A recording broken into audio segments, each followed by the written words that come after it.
Joshua PJJ Sektor 4. Kita bertemu kembali dalam PJJ online hari ini dan teks pembacaan kita diambil dari 1 Tesalonika 5 ayat 19 sampai 24. Namun sebelum kita memasuki perenungan dalam PJJ online hari ini, mari sebentar kita meneduhkan hati kita berdoa. Kita berdoa.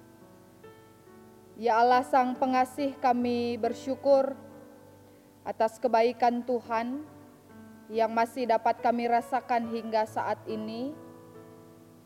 Karena pertolongan dan perkenanan Allah, kami masih boleh melakukan PJJ online pada malam hari ini. Kami mengimani sungguh pertolongan Tuhan nyata di tengah-tengah hidup kami, sehingga malam ini kami boleh bersekutu bersama secara virtual. Terlebih juga kami boleh bersekutu bersama-sama dengan anggota keluarga kami di rumah masing-masing untuk mengadakan perpulungan jabu-jabu. Dan sebentar Tuhan, kami hendak mendengar sebahagian firman-Mu yang kiranya meneguhkan kami, meyakinkan kami untuk melanjutkan perjalanan hidup di tengah-tengah badai yang masih berlanjut. Tapi kami sungguh percaya firman-Mu meneguhkan kami untuk melangkah di dalam kehidupan ini. Biarlah Tuhan, ketika kami mendengar, Engkau memberkati setiap kami, dan ketika kami menghayatinya, Tuhan juga memberkati kami. Lebih dari itu, ketika kami melakukan firman-Mu, Tuhan juga memberkati kami. Terima kasih ya Allah, sungguh kepadamu kami memohon, dan hanya di dalam Kristus firman yang hidup, kami datang berseru kepada Allah. Amin. 1 Tesalonika 5 ayat 19 sampai 24 menjadi bahan perenungan kita dalam PJJ online hari ini dengan tema Ujilah lebe cikep si mahuli. Ujilah lebe cikep si mahuli.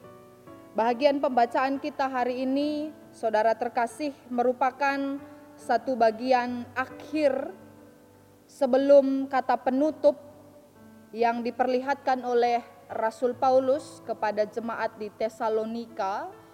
Bagian akhir dari tulisannya yang berisi tentang berbagai rupa nasihat untuk memperlengkapi kehidupan jemaat di Tesalonika sembari mereka melanjutkan perjalanan kehidupan dan kemudian mereka membenahi diri mereka di tengah-tengah iman percaya mereka kepada Kristus.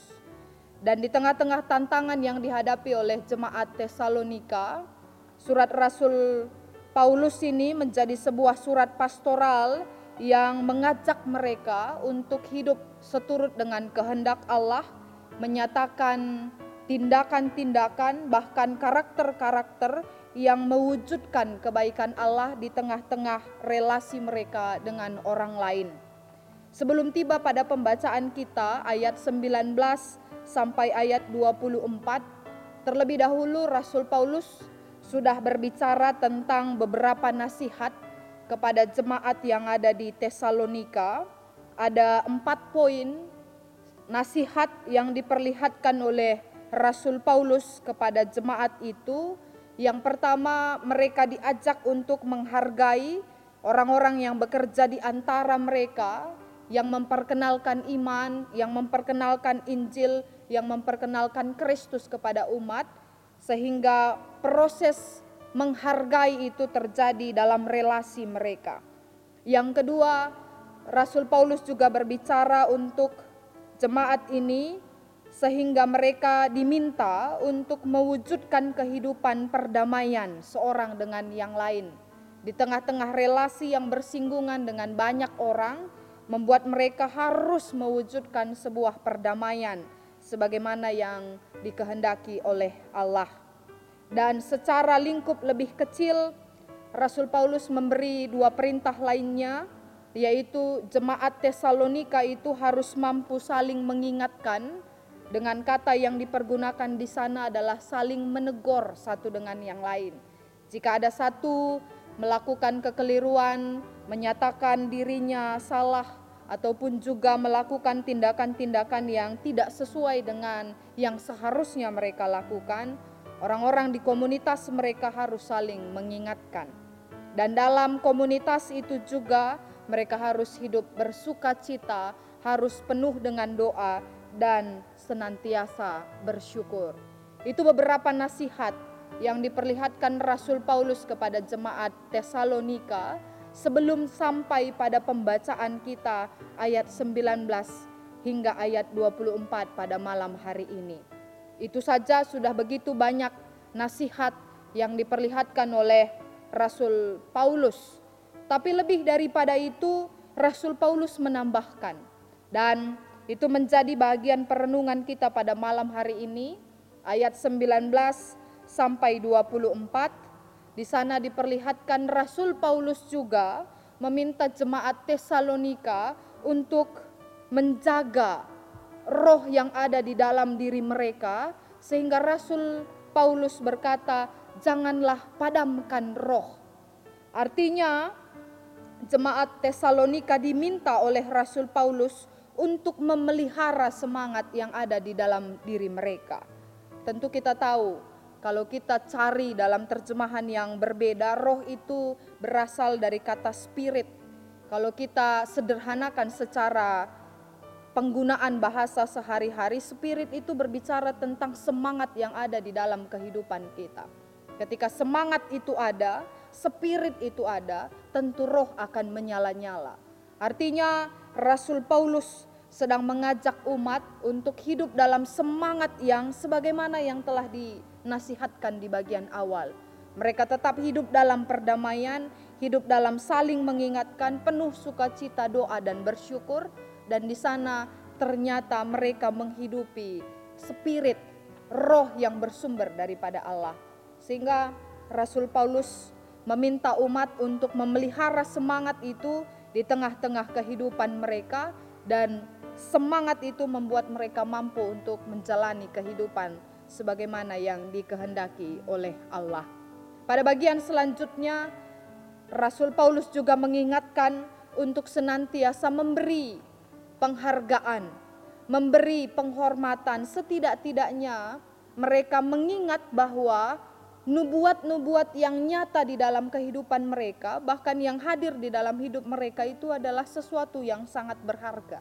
Tidak boleh dipandang secara rendah.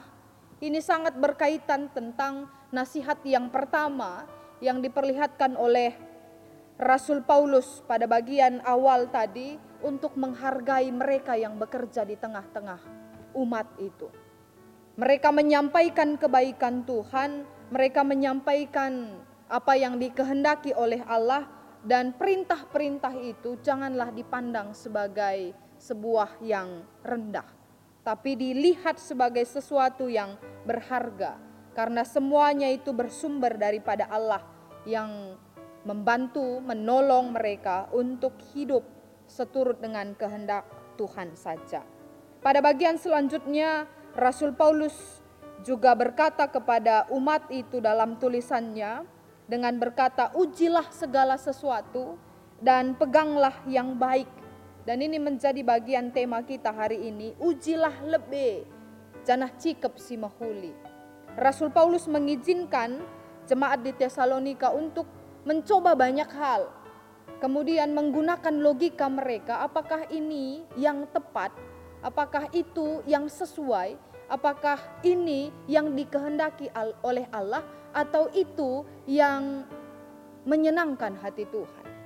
Itu menjadi sebuah tantangan bagi mereka, karena mereka boleh melakukan banyak hal, tapi mereka diberi kapasitas oleh Allah untuk menentukan apakah ini sesuai dengan kehendak Allah.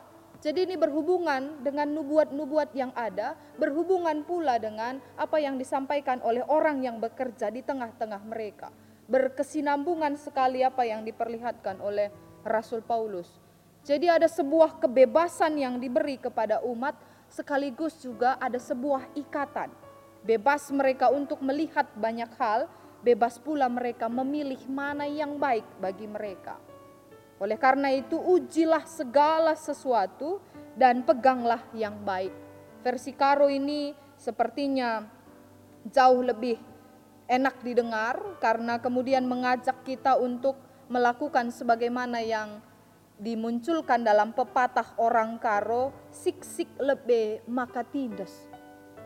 Melakukan pencarian yang sesungguhnya terlebih dahulu, baru menyatakan inilah yang benar yang kemudian akan kami pegang.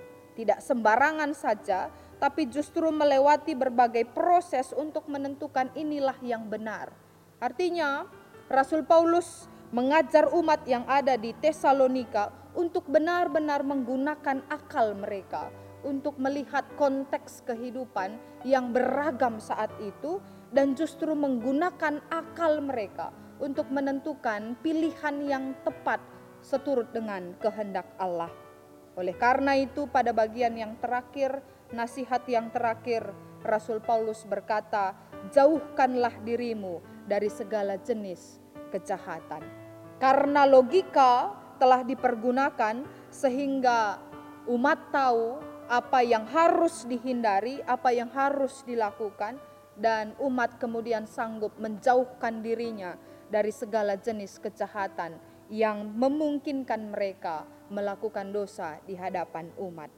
Ini yang diperlihatkan oleh Rasul Paulus dalam pembacaan kita pada hari ini, dan menyenangkan karena pada bagian terakhir justru Rasul Paulus juga menyatakan keteguhan hatinya bahwa Allah yang setia itu akan menggenapi segala sesuatu yang dikatakan kepada umat dengan menyatakan bahwa Allah damai sejahtera itu semoga menguduskan kamu dan memelihara tubuh, roh, dan jiwamu. Rasul Paulus sedang berkata kepada umat yang ada di Tesalonika, engkau lakukan saja perkara-perkara yang bersifat kehidupan berelasi di tengah-tengah dunia ini seturut dengan kehendak Allah, dan semoga Tuhan menguduskanmu. Ada 2 kali Rasul Paulus menggunakan kata semoga. Semoga yang pertama dia berbicara, semoga Allah damai sejahtera menguduskanmu. Artinya upaya manusia yang banyak itu menjalankan nasihat yang Tuhan beri tidak mampu menguduskan mereka dengan sendirinya. Allah satu-satunya yang mampu menguduskan mereka. Semoga yang kedua diberi oleh Rasul Paulus pada pembacaan ini, semoga Allah memelihara tubuh, roh, dan jiwamu. Bahwa seluruh eksistensi kita ini terpelihara oleh Allah. Jemaat Tuhan yang terkasih, rasa-rasanya nasihat yang serupa ini menjadi sebuah seruan penting bagi kita di konteks kehidupan kita saat ini, bahwa kita tidak boleh hidup dalam semangat yang kendor, tapi justru kita harus mempertahankan semangat kita untuk hidup seturut dengan kehendak Allah. Dan kita tetap menjaga diri kita sehingga tidak melakukan berbagai kejahatan yang tidak berkenan di hadapan Tuhan. Dan itu semuanya kemudian membawa kita pada sebuah anugerah damai sejahtera dan pengudusan, kemudian juga membawa kita pada pemeliharaan Allah atas tubuh, roh, dan jiwa kita. Kita berupaya sekaligus juga Allah memberkati upaya yang kita lakukan. Semoga Allah damai sejahtera menguduskan kita. Semoga Allah memelihara tubuh, roh, dan jiwa kita. Dan ternyata dalam pemeliharaan Allah itu kita mampu melangkah di tengah-tengah hidup ini. Ujilah lebih cikep si mahuli. Nasihat Allah, perbuatan Allah, perintah Allah itu semuanya baik. Tapi yang baik itu sedang ditantang dengan kondisi kehidupan kita saat ini. Berbagai kecurangan bisa muncul di tengah-tengah kita akibat pandemik COVID-19. Tapi justru kita diminta untuk tetap menguji terlebih dahulu dan memilih apa yang menjadi pegangan kita di dalam melangkah di tengah-tengah iman. Jemaat Tuhan yang terkasih, biarlah kiranya roh itu tidak pernah padam, karena roh Allah itu ada diam di tengah-tengah kita. Dan roh itu senantiasa memotivasi kita, mendorong kita, menginspirasi kita untuk melangkah dan memilih mana yang terbaik seturut dengan kehendak Allah. Terpuji nama Tuhan, mari melangkah dengan iman, dengan roh yang tidak pernah kendor. Amin. Ya Allah Sang Pengasih, kami bersyukur untuk perenungan kami hari ini berdasarkan surat Rasul Paulus kepada jemaat Tesalonika. Kami diajar untuk menghidupi berbagai sikap hidup umat percaya yang menjalin relasi dalam damai, menjalin relasi dalam semangat yang menyala-nyala, dalam roh yang tidak padam, dan dalam sikap hidup yang senantiasa mampu menguji segala sesuatunya, dan karena kebaikan Tuhan, kami mampu menentukan pilihan-pilihan yang tepat untuk dilaksanakan sebagaimana kehendak Allah. Kami bersyukur atas nasihat-nasihat yang diperlihatkan Rasul Paulus, yang bukan hanya kepada jemaat Tesalonika, tapi juga bagi kami yang merenungkan firman-Mu pada malam hari ini.